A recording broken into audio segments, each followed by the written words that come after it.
Hello again. It is Dr. Stephanie, and welcome back to my YouTube channel. And today I am continuing my summer self-care tips. So if you are new to my YouTube channel, I'm Dr. Stephanie. I am a life coach and a physician, and I am here to just share knowledge, to share inspiration, to share motivation, and to just encourage you to be the best that you can possibly be. So today, I am sharing my second summer self-care tip. So as I shared in the first video, summer is a time where a lot of us are really into self-care, right? We are out there taking breaks from work, we're taking time off, we're vacationing, we're having fun in the sun, we're doing some of our hobbies, which is all phenomenal. So why not use this time when we're already in the mindset of self-care to really level up our self-care, take it up a notch and turn it into radical self-care? I believe because we are living in radical times, we have some radical challenges that our self-care needs to be radical. Because for me, the definition of self-care is the being that balances out your doing, right? We do so much. We do so much as professional women. We're doing at work, we're doing at home, we're doing with our parents, we're doing with our children, we're doing in our communities. So how do we continue to do without balancing it out with some being? So self-care is the being, the balance is the doing. It is the fuel that refills the cup, whereas the doing is what we're pouring out of the cup, right? So when I think of self-care, I think of it always from a holistic perspective. We're talking about your physical, your mental, your social, your emotional, and your spiritual. So self-care is not just one thing, it is a holistic thing. And the thing that I really want to share today is I want to share a second self-care tip.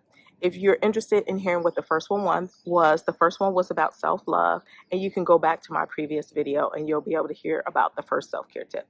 So in the second self-care tip, I'm going to talk about our thoughts and overcoming limiting beliefs, because there's this one verse in the Bible that I love that says, "Be ye transformed by the renewing of your mind." It all starts in the mind. Anything that we want to transform starts with our thoughts. And what I have noticed in my own journey of personal development and also with the clients that I work with is that our thoughts lead to our feelings, which leads to our behaviors. So if we want our self-care to be radical, right, we have to change our thoughts and make our thoughts radical, right? So there are some thoughts that we have that hold us back from having the radical self-care that we deserve, right? Some of those thoughts, for example, sometimes I've had clients who believe that if they rest too much, or let's say they just chill and binge watch Netflix, that means that they're lazy. Okay?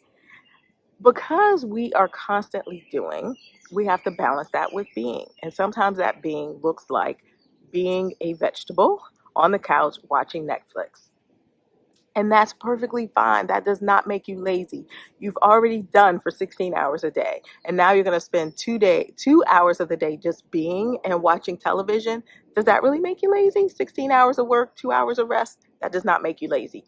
So whatever thoughts are limiting you from investing in yourself and your self-care, those are the thoughts that we have to change and shift.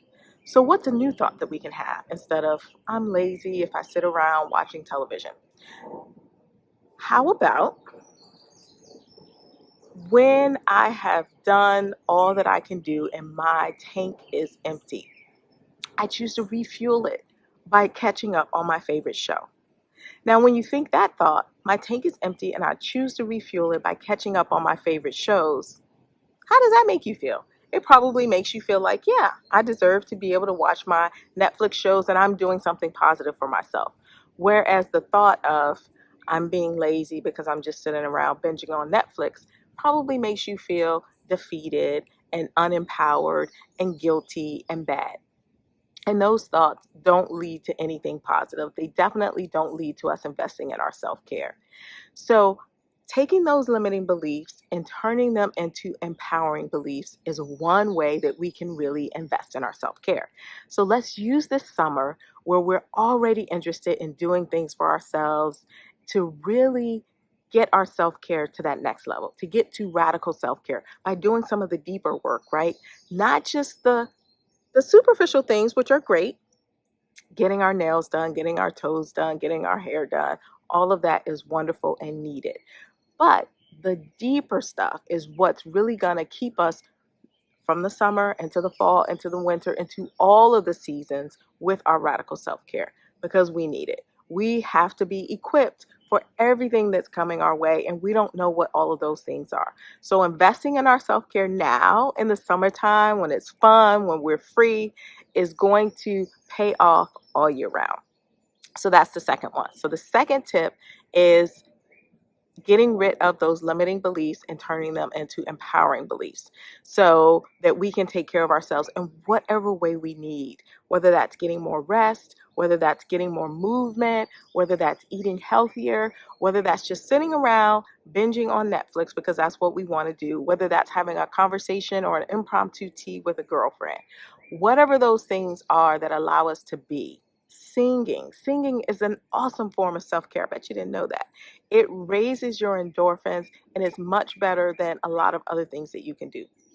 So, whatever it is that fills your cup, do those things and let go of those limiting beliefs that are keeping you from doing those things. And if you don't know what fills your cup, I have an assessment for you that will help you see where some of your self care blocks might be.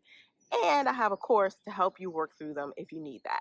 So, that is my self care tip number 2. I have 2 more to go. So, make sure you join me in the next 2 videos. All right. Goodbye for now.